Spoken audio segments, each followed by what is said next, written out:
কত সুন্দর কম্প্রেসার দেখুন ইঞ্জিনটা ঘুরিয়ে দিচ্ছি, কত সুন্দর স্প্রিং ভাব হচ্ছে। ইঞ্জিনের হেডটা নতুন দিয়েছে। ইঞ্জিনটা চলছিল, হঠাৎ ইঞ্জিনটা স্টার্টের প্রবলেম হতে একদম স্টার্টই হচ্ছে না। একবার আপনাদের একটু ঘুরিয়ে দেখাই ইঞ্জিনটা, তাহলে আপনারা বুঝতে পারবেন যে ইঞ্জিনের সমস্যাটা কি। একবার ঘুরিয়ে দেখায়, দেখুন, দেখতে থাকুন, তাহলে বুঝতে পারবেন।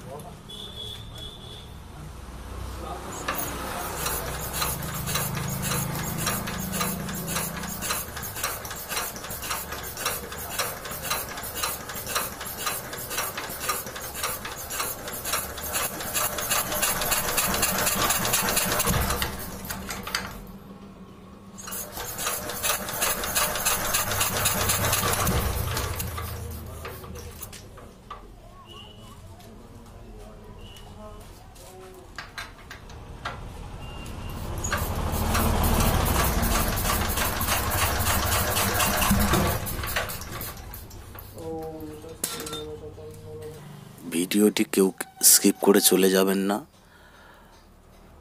তাহলে খুব সুন্দর একটা কাজ আপনারা মিস করবেন। আর ভিডিওটি কেটে কেটে কেউ দেখবেন না, কেটে কেটে দেখলে ইঞ্জিনের কি সমস্যাটা বুঝতে পারবেন না। তাই সম্পূর্ণ ভিডিওটা দেখুন। আশা করি এই ভিডিও দেখলে আপনাদের একটু কাজে লাগবে।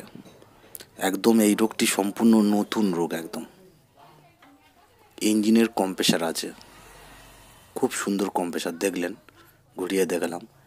তেলের ডাকও ভালো আছে, কিন্তু ইঞ্জিনটা স্টার্টই হচ্ছে না। এই ইঞ্জিনটার প্রবলেম হচ্ছে, স্টার্টই হচ্ছে না। তাই একটা একটা করে খুলে আপনাদেরকে দেখাবো। আমি কোনো কাটাকাটি করব না ভিডিওটি, একটা একটা খুলে ইঞ্জিনের কি সমস্যাটা হয়েছে সেইটাই আজকে দেখব। আর এই ইঞ্জিনের কি সমস্যা আপনি যদি বুঝতে পারেন তো কমেন্ট বক্সে কমেন্ট করবেন যে এই ইঞ্জিনের এই সমস্যা হয়েছে। এই ইঞ্জিনের কি সমস্যা তো একটা একটা পার্ট খুলে দেখাবো। এই ইঞ্জিনের হেড নতুন দিয়েছে, হেডের প্লেটও নতুন দিয়েছে, নতুন হেডে ভ্যাল সিট নতুন নতুন ভ্যাল দিয়ে বেঁধেছে। ইঞ্জিনের রিংও চেঞ্জ করেছে। ইঞ্জিনটা চলছিল, ইঞ্জিনটা হঠাৎ ইঞ্জিনটা স্টার্টের প্রবলেম হচ্ছে, স্টার্টই হচ্ছে না আর, সেই জন্য নিয়ে এসছে। তো ইঞ্জিনের সমস্যাটা কি দেখুন, তো দেখতে থাকুন। আর এই রকম ভিডিও, এই রকম ইঞ্জিনের কাজ আশা করি আপনাকে কেউ দেখাবে না। ইঞ্জিনের কাজটা ছোট্ট কাজ একদম, এর যা সমস্যা দেখুন।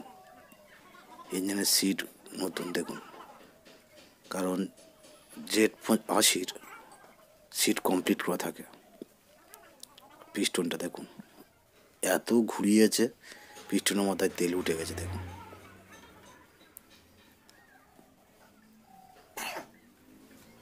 তো রিংয়ের লাইনটাকে খুলে দেখব, রিং ঠিকঠাক আছে কিনা। দেখুন পিস্টনটা ঠিকই আছে, রিংয়ের লাইন ঠিকঠাক আছে কিনা দেখব। যেহেতু কাস্টমার বলছে যে রিংটা আমি চেঞ্জ করছি 15 দিন আগে, 15-20 দিন হবে বলছে। সামনের কভারটায় দেখুন হালকা গ্যাস নামছে, হালকা গ্যাস নামলে যেরকম মোবিল ঝরে পড়ে সেরকম মোবিলের দাগ রয়েছে। তো পিস্টনটাকে খুলে দেখব রিংয়ের সমস্যা হয়েছে কি পিস্টনের সমস্যা হয়েছে। আর আশা করছি যেরকম কম্প্রেসার দেখলাম ইঞ্জিনটা রিংয়ের লাইনে কোনো সমস্যা নেই, রিংয়ের লাইনে কোনো সমস্যা নেই, কারণ কম্প্রেসার খুব সুন্দর কম্প্রেসার আছে। একমাত্র পিস্টন ফেটে গেলে এরকম সমস্যা হয়, কিন্তু অনেক ইঞ্জিন আছে পিস্টন ফেটে গেলেও 2-4 বার স্টার্ট মারলেও স্টার্ট হয়, একবার না একবার স্টার্ট হবে। আর পিস্টন ফেটে গেলে বিভিন্ন রকম লক্ষণ আছে। পিস্টন ফেটে গেলে বিভিন্ন রকম লক্ষণ দেখা দেয়, কিন্তু ইঞ্জিনের ক্ষেত্রে কিছুই দেখা পায়নি। তো ইঞ্জিন লাইনারটা খুলে নিয়েছি, রিংটাকে দেখব, পিস্টনটাকে দেখব। তো দেখতে থাকুন, সম্পূর্ণ ভিডিওটা দেখুন, তাহলে বুঝতে পারবেন যে ইঞ্জিনের রোগটা কী। আর সম্পূর্ণ ইঞ্জিনটাকে খুলে আপনাদের দেখাবো ইঞ্জিনের সমস্যাটা কোথায়। নতুন রিং যে দেখুন, রিংটাকে খুলে দেখব, লাইনারে মেপে রিং বসেছে কি দেখব। তবুও আমি দেখে কনফার্ম হতে চাইছি। আশা করছি রিংগুলো ঠিকই আছে, কারণ 15 দিনে কোনো রিং বসে না। আমি যতদিন কাজ করছি 15 দিনে কোনো ইঞ্জিনের রিং বসতে দেখিনি।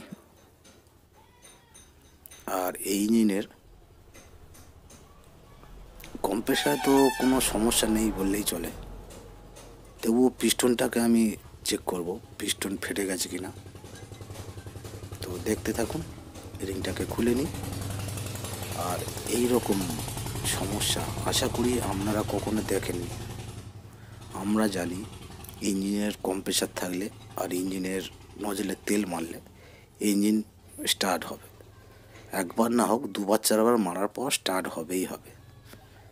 কিন্তু এই ইঞ্জিনের ক্ষেত্রে রোগটা সম্পূর্ণ আলাদা। ইঞ্জিনে তেল মারছে, কম্প্রেসার ভালো আছে, 2বার 4বার 5বার এত স্টার্ট মেরেছে, নজল থেকে যে তেলটা মেরেছে তেলটা পুরো পিস্টনের মাথায় পুরো জমে আছে, সাইলেন্সার দিয়ে বের হচ্ছে। যেহেতু ইঞ্জিন স্টার্ট হয়নি, এইটা ইঞ্জিন স্টার্ট হলে ওই যে তেলটা উঠেছে তেলটা পুড়ে যেত, সাইলেন্সার দিয়ে বের করে দিত। যেহেতু স্টার্ট হয়নি সেই জন্যে সাইলেন্সার দিয়ে বেরিয়ে আসছে। তো লাইনারটাকে দেখব, লাইনার তো দাগ হয়েছে কি দেখব। লাইনারটা কোনো দাগ হয়নি, কোনো সমস্যা নেই। দেখুন, রিংটাকে মেপে দেখব।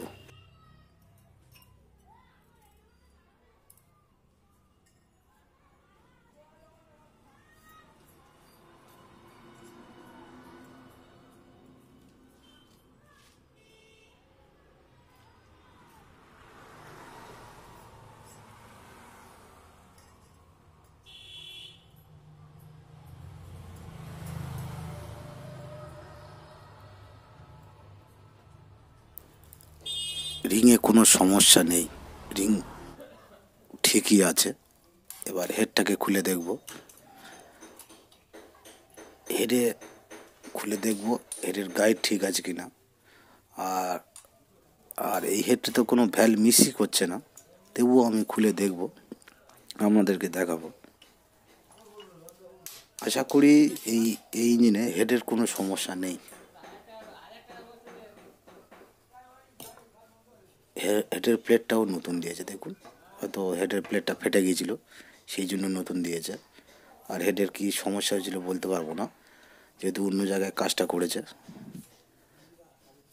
দেখুন, হেডের গাইড দুটো দেখুন, একটা গাইড বেরিয়ে এসছে, দেখুন ছোট বড় হয়ে আছে গাইড দুটো।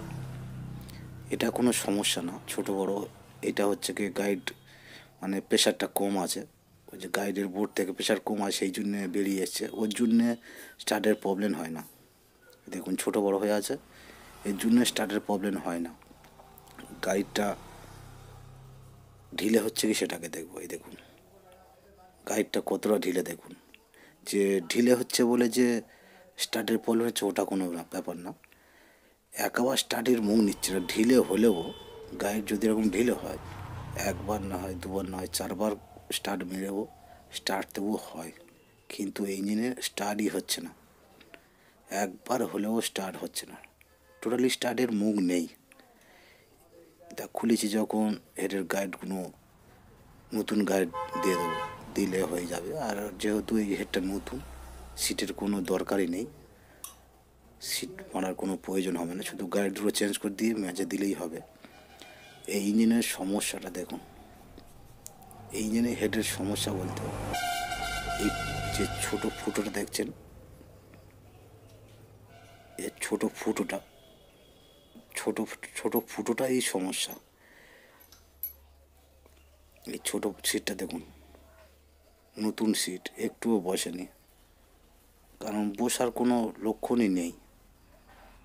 গাইডটা ঢিলে বলে গাইডটা বেরিয়ে গেছে, তো ওভার সাইজ গাইড বেঁধে দিলে ওটা আর কি ঠিক হয়ে যাবে। একটু টাইট করে ফিটিং করে দিলেই হবে।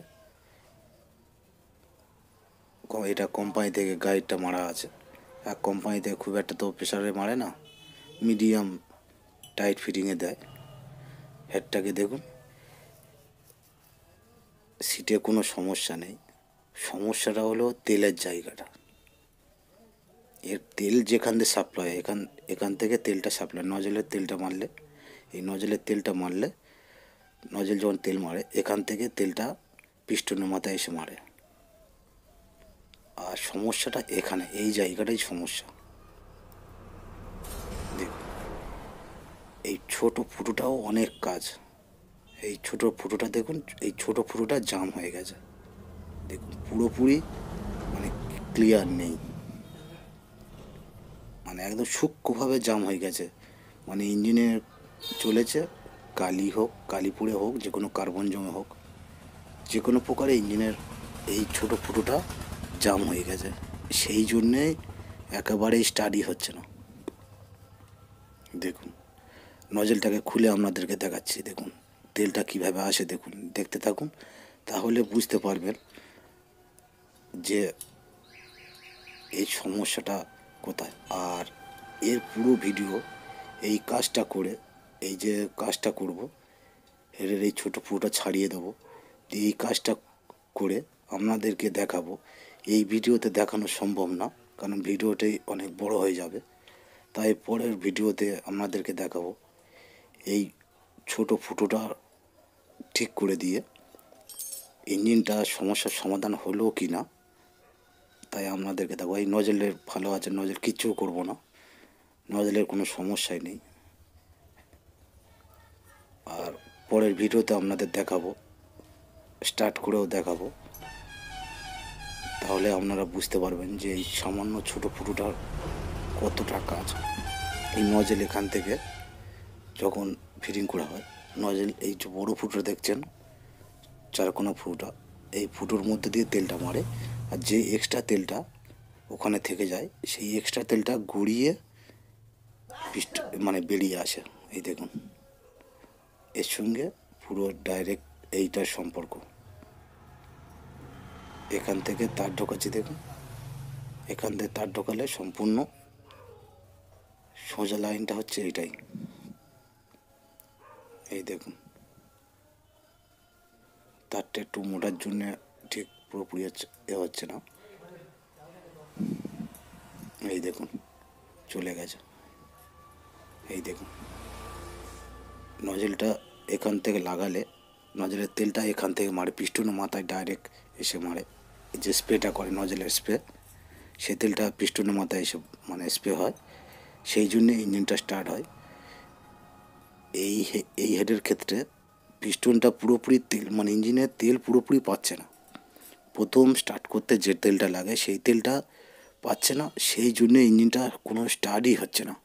আর দেখুন, এই যে ভিতরে জমা তেলটা এই ফুটো দিয়ে বেরিয়ে আসছে, কিন্তু ফুটোটা পুরোটা ক্লিয়ার নয়, পুরোটা জাম হচ্ছে, সেই জন্য ইঞ্জিনটা স্টার্ট হচ্ছে না। এই এই তার গুঁজে দিয়েও পুরোপুরি জায়গাটা ক্লিয়ার মনে হচ্ছে না। ইঞ্জিনের এই কাজটা করার পর, এই কাজটা কী করলাম, কীভাবে ফুটোটা ঠিক করলাম, এই কাজটা করার পর দেখুন ইঞ্জিনটা কত সুন্দর স্টার্ট হচ্ছে। দেখুন, আপনারা দেখতে থাকুন। এই ইঞ্জিনের কাজের পুরো ভিডিও আমি করে রেখেছি, এর পরের বারে আমাদেরকে দেখাবো, তো দেখতে থাকুন।